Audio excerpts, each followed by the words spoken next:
Okay, good afternoon, everybody.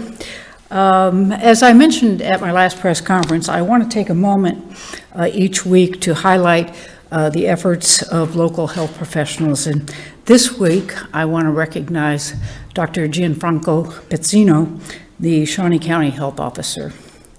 I've known Gianfranco for 3 decades, both professionally and personally. We were neighbors for a number of years. Throughout the pandemic, he has worked countless hours to develop safe community guidelines.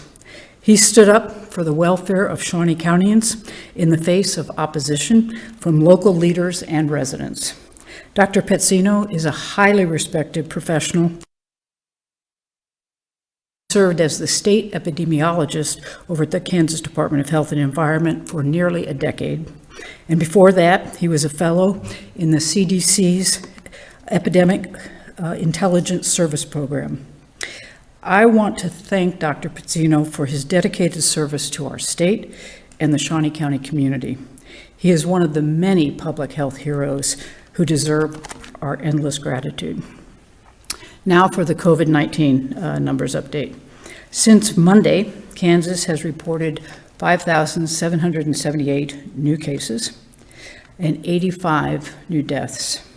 This brings us to a total of 179,803 cases, 5,654 hospitalizations, and 1,941 deaths. Over the past several weeks, I've discussed the dangers of hospital capacity issues and staff shortages at length. Those remain a concern. We are quickly approaching 2,000 deaths, a number that seemed impossibly far away when we reopened the economy. I've said that we cannot become numb to those numbers or accept this preventable loss of life. And to emphasize that, I want to read a letter that I received from a constituent imploring me to do everything in my power to prevent the spread of the virus. Dear Governor Kelly, my family lost our mother the day before Thanksgiving, November 25th. She was 97 and died of COVID-19. I know many people will say that your mom was 97. She lived a good, long life. She did live a long life. Maybe she would have died in the next couple of years in normal times. I feel like that her life should not be so casually swept aside by those who downplay this pandemic. Until the pandemic hit, I faithfully visited my mom nearly every week. I enjoyed my time I spent with her in her twilight years. Unfortunately, COVID-19 ended our visits and then ended her life. As we head into the teeth of this pandemic, I urge you to use all of your authority to take all of the necessary actions and precautions to slow the spread of this dreadful virus. I don't want another son, sister or brother, mom or dad to write another letter to you pleading for you to take action. Please, I don't want my mother to be just another statistic in this deadly year. It's from Jeffrey. I want to assure Jeffrey and all Kansans that my administration will continue to pursue every strategy and deploy every resource possible to save lives. But I need every Kansan to help make a difference in reducing hospital capacity, protecting healthcare workers, and keeping our neighbors safe and healthy. I need them to commit to the cornerstones of COVID-19 mitigation: wearing a face covering, physically distancing, avoiding gatherings, washing hands often, and now getting tested. We must protect our most vulnerable and look after each other. We cannot let good people like Jeffrey's mother be just another statistic. Fortunately, my administration's all-of-the-above approach to virus mitigation does continue to progress. The Kansas Leadership Center has fully launched its statewide bipartisan public health effort to combat the pandemic. Members of their Kansas Beats the Virus network, comprised of community leaders and organizations across the state, are on track with 235 scheduled and 750 commitments to meet their goal of facilitating more than 1,000 convenings to educate and engage communities on best practices to mitigate the spread of COVID-19. I want to thank all of those local leaders and residents statewide who took up this cause and are driving conversations in their communities. Along with following common sense public health guidelines, widespread testing remains one of our most effective ways to slow the virus's spread, keep our economy humming, and keep our businesses and schools open. To that end, last week, we officially launched a new public health awareness campaign called Stop the Spread, It's Up to Us, Kansas. This is a campaign made by Kansans for Kansans. It's a call to action for all of us to work together and take care of our neighbors by practicing COVID-19 mitigation efforts, particularly now they're getting tested for the virus. As part of the campaign, we launched a new website, gogettested.com/Kansas, that makes getting a test easier and much more accessible. Visitors to the site can use an interactive map to locate free testing locations across the state and book an appointment. The website is live now and will be updated regularly as more testing locations are added in the coming days and weeks. We expect to have about 50 more testing locations by the end of this month. Anyone can get a test at these locations, not just those who have been exposed or are experiencing COVID-19 symptoms. The tests are free and require neither proof of insurance or ID. This type of early screening is a proactive step we can all take to identify the virus in our communities early. It's how we'll keep our businesses and schools open, how we'll protect our family, our friends, and neighbors from the threat of the virus. We've got some visuals here to stop the spread campaign. Are there supposed to be some things on this table? Just these two? No, I think they're you're gonna do this? Okay, all right. So Dr. Norman will share some of the materials that we've got there. But I do strongly encourage all Kansans to use the website and get a test. So that's gogettested.com/Kansas. Also on the testing front today, I have signed Executive Order 20-69, requiring all state licensed Kansas nursing home facilities to follow the same testing rules as those that are regulated by the Centers for Medicare and Medicaid, or CMS. The order will go into effect Monday, December 14th. By implementing uniform testing guidelines, my administration hopes to provide clarity for nursing facilities statewide on the testing practices that will protect their workers, their residents, and communities from the spread of COVID-19. We've got Secretary Laura Howard here today to talk in more detail about the executive order. Secretary Howard.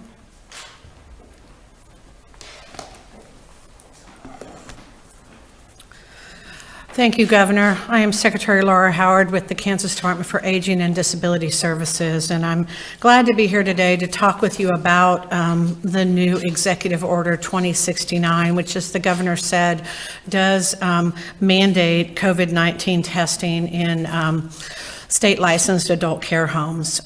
You might recall, it's been a few months now, back in late August, when the Federal Center for Medicare and Medicaid Services put certain requirements into place for federally licensed facilities, what we think of as skilled nursing facilities. Those requirements meant that facilities were mandated to test staff or residents that had any COVID symptoms, to test staff and residents in response to an outbreak, and most significantly and most new at that point was to implement routine testing of staff. And the federal guidance tied the frequency of that testing to county positivity rates. So for example, in Kansas right now, for most nursing facilities, given the breadth of our community spread, that means testing of all staff twice a week. those routine requirements did not apply to state licensed facilities. And maybe to make this a little bit more clear, if you think about someone in an assisted living facility, someone in an entity in Kansas that we call nursing facilities for mental health, some of the smaller long-term care settings that might be licensed under a state category called Home Plus, this testing mandate did not apply to these facilities. So what we're doing today is really in conjunction with standing up the broader testing capacity in the state and prioritizing all long-term care facilities, both federally licensed and state licensed, for access to that testing capacity, is putting in those parallel requirements. So what you will see in the executive order is the same type of language that was in the federal CMS mandate a few months ago. So again, requiring that staff and residents who show signs of COVID or symptoms of COVID be tested. And frankly, that's already happening, of course. Testing of staff and residents in response to an outbreak. But more importantly, these 473 state licensed facilities will now have to follow the same frequency of testing of staff as do the federally licensed facilities. And again, it depends upon the positivity rate within the county. The executive order will call that out.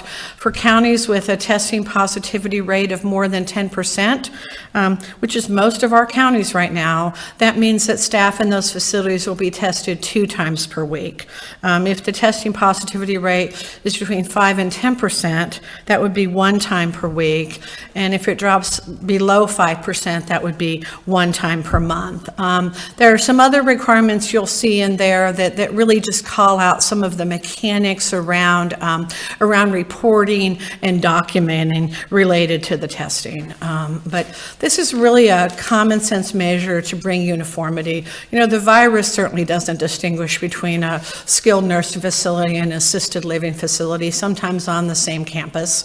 And now that we have broader testing capacity in the state, it's really a common sense measure. When you think about the impact of COVID on our most vulnerable residents, you can look at the COVID-19 dashboard. You can see that as we stand here today, we have 212 active clusters within long-term care facilities, more than 4,900 cases, and most significantly, connected to those clusters, 418 deaths. It's very lethal as this virus enters nursing facilities. So this testing strategy is one more way to prevent COVID-19 from entering all adult care homes, from detecting cases quickly and stopping transmission, and really allowing facilities then to take the appropriate steps if a staff, for example, an asymptomatic staff person is identified, to remove them from working or to cohort a resident who may test positive and take those appropriate steps. So again, that's a brief summary of the executive order, and I think that again the bottom line is it brings into uniformity across all long-term care facilities the same testing requirements.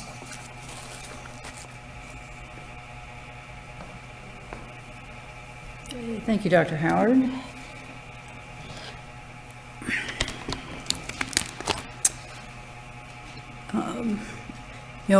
Right now, the details that I shared last week regarding vaccine delivery are about the same.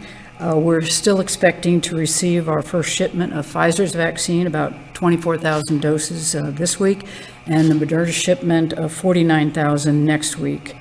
My administration is working with internal and external vaccine advisory stakeholder groups to solidify the specifics of the vaccine rollout plan. Our frontline at-risk healthcare workers and long-term care staff residents remain at the top of the priority list, and we're fine-tuning phase 2 and beyond that first list. We will be finalized very soon. Last week, I did talk about the Pfizer vaccine requiring that ultra-cold storage.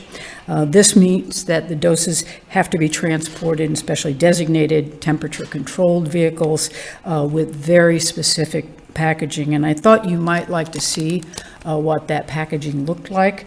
So I think Dr. Lee Norman with the Kansas Department of Health and Environment is here to demonstrate.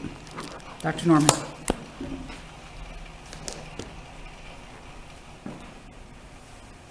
Thank you, Governor.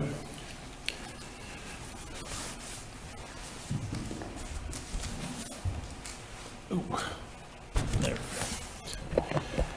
This is the packaging container that the vaccine will come to us from Pfizer in.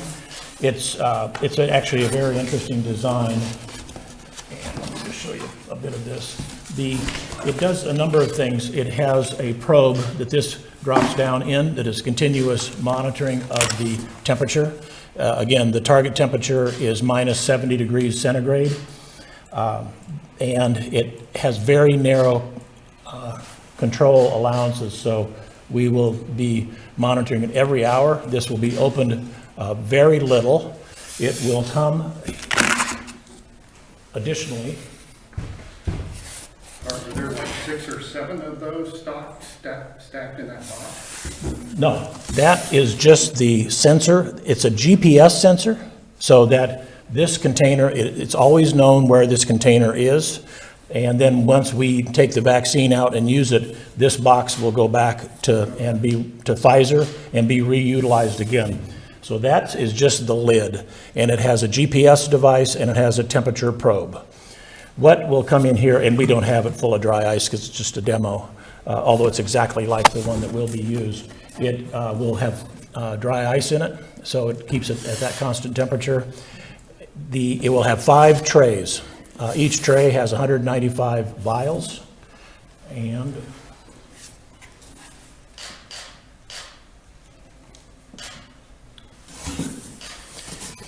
so 5 trays, each will have 195 vials. Each vial has 5 doses, and that makes then this box have 4,875 doses in this container. What we will do is that the vaccine will be sent to us, as the governor pointed out, and then into central locations, and then in a spoke-like manner, the vaccine will be taken and pushed out to where the vaccinators will give it and inject it into patients. One of the vials is the actual COVID-19 vaccine, and the other one is something that's just a saline used to dilute it with. Once this is emptied out of its contents and the vaccine material is allowed to thaw, then it must be injected within 5 days and kept at a very narrow, but not 70 degree below 0 centigrade. And the reason I bring it up like that is because the other vaccines that are coming down the road, as Governor pointed out, Moderna later this month, we're getting some early word coming in that AstraZeneca and Johnson & Johnson looks like perhaps in February, as early as February. Those are much more forgiving. The Pfizer product is very finicky, and we are taking all the cautions we can to make sure that no vials are wasted, because needless to say, coming in small aliquots, it's going to be a very precious material for us to monitor very closely. So that's it. So there are 195 vials per tray, 5 trays per box. And then there's saline on top of that? That comes separately. Okay. Yeah, there's no reason why that has to be refrigerated.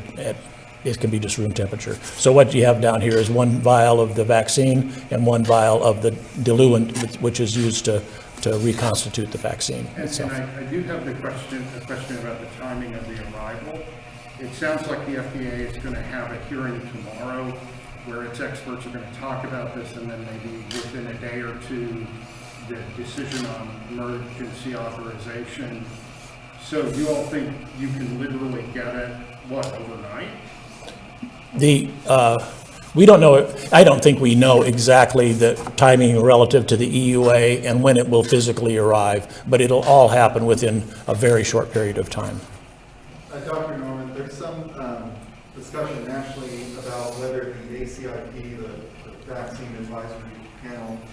whether there should be a greater emphasis early on vaccinating nursing home residents and elderly individuals, people with comorbidities, or maybe leaning more toward essential workers, and kind of there's a philosophical divide. Where do you stand on that, and do you anticipate that Kansas will follow whatever the ACIP recommendation is?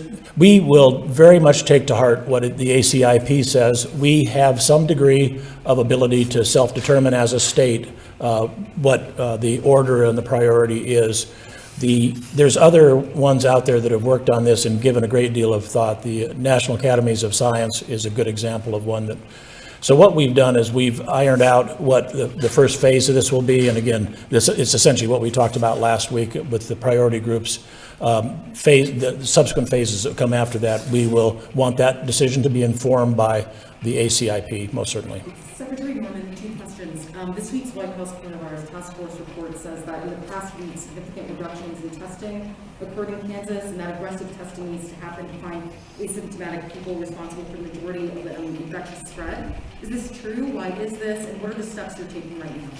As the governor talked about, we've just since the 4th of December until tomorrow, we will have brought on 18 new testing sites. We plan to do 15 more next week, and then get up to 55 new sites.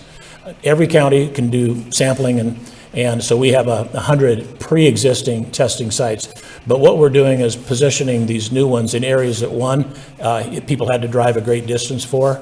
Two, and remember, one of the overarching principles is we want anybody that's symptomatic to be able to be tested the day they feel they need to be tested because of their symptoms. And we wanted to get more details on the rollout plan for the vaccine. Local health officials aren't speaking much on this. For example, does it go to the county health department first, then to hospitals, then nursing homes, et cetera? Or, we also heard that CVS is going to contract with nursing homes, so does it go to CVS? What is the best way to understand the rollout? And is it county health, then hospitals, or straight to the hospitals? Those are really two questions. So really it's about the rollout. And I don't want to share everything with yet because we haven't put it in ink yet but I can tell you for sure about skilled nursing and adult homes, and that is through a contract with Walgreens and CVS. They will receive the vaccine directly. That will account for about 70% of the skilled nursing facilities more broadly, I should say. And the other 30% will be through contracted pharmacies that we've already been into an agreement with. So we will receive Pfizer vaccine for the priority groups in phase 1, and then rely heavily on that Walgreens and CVS partners. That's a deal that's already been put into motion. Is that just for nursing homes, or is that for healthcare workers too? No, the healthcare workers will be immunized through the people that have signed up to be vaccinators. And of course, 23,750 is not enough to cover all healthcare workers and nursing home staff and residents. How do you pick, and who's doing the picking, who gets the first shot? Yeah, there's really two broad types of healthcare workers: those that deal regularly with COVID-19 patients, and those that are at lower risk because they're not specifically in essentially a COVID-19 practice on the inpatient side. So, yeah, and healthcare worker isn't necessarily defined by hospital or clinic. People that are in corrections that are healthcare providers are healthcare providers. People that are in schools that are school nurses providing healthcare are healthcare providers. So that's a more homogeneous group, less dependent on exact their location. Well, Okay.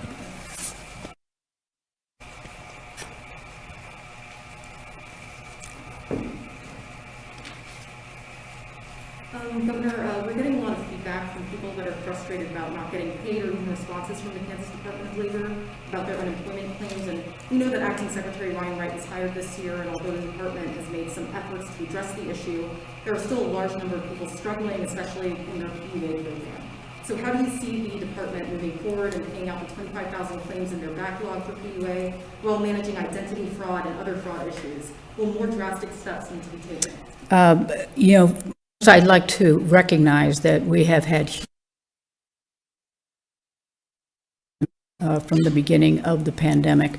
We recognize that, though, and we brought in, the cavalry to help. And we sort of resourced other staff from other agencies initially, and then we brought in contractors to help us really take care of the technology issues that we were having and to respond to those calls and get people taken care of. There is no longer a 25,000 person waiting list. I think it's down closer to about 7,000 last I looked. So we're making tremendous progress, and I know that there are people out there, who have had difficulty. But I would say that at this point, it's not the vast majority by any stretch of the imagination, and that most people are being taken care of. They've gotten their benefits. I think what people ought to be more concerned about is the fact that a lot of these benefits are going to end the day after Christmas, and Congress needs to pass that stimulus package and include extension of unemployment benefits for folks. Governor, have you put a pencil to how much state and local governments in Kansas would need from that stimulus package? And do you have any idea what you would have to do if Congress doesn't come through with it? Well, I'm not going to deal with if Congress doesn't come through with it. I'm confident that at least the $918 billion package that the leaders are talking about back in Washington will pass. I would appreciate if they would pass it quickly so that we can relieve a lot of people's concerns.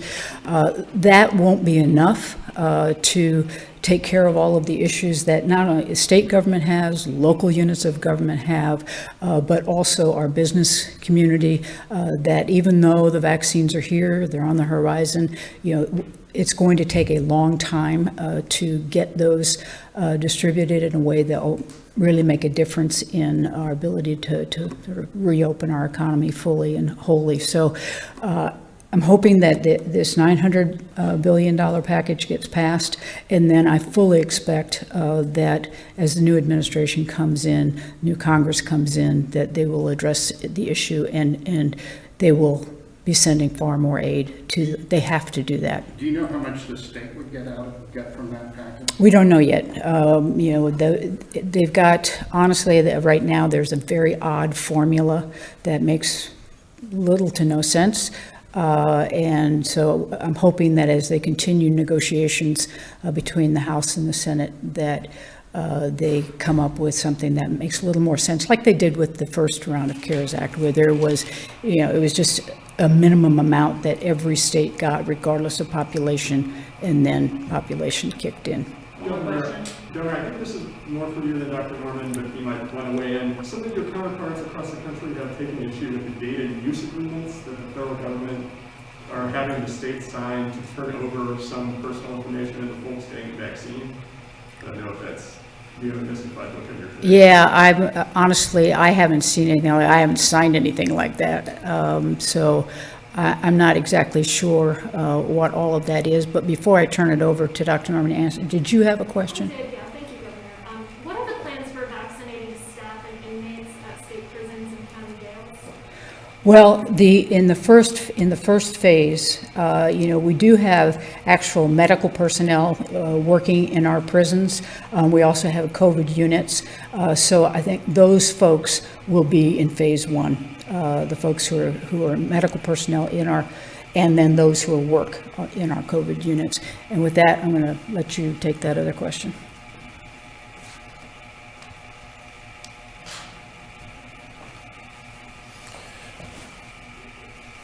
What was the first question? It was, The data use agreement. oh, data use agreement. We're very reluctant to share that kind of data because we are concerned that sharing identifiable information will decrease the uptake of the vaccine. Some people are a little paranoid about that. So we're not planning to share that kind of information with the federal government. We will share with the FDA because of a new vaccine. We always track vaccines and want to be a part of the process to make sure that vaccines are safe if there's any side effects, that those are reported and the like. But the data use agreement we're very uneasy with, and at this time don't have plans to submit that personal identifiable information. So to be clear, the federal government's saying the states have to sign it. Are we not going to sign it, or are we going to sign it and not turn it over to the state? We're waiting for more clarity as to how the data information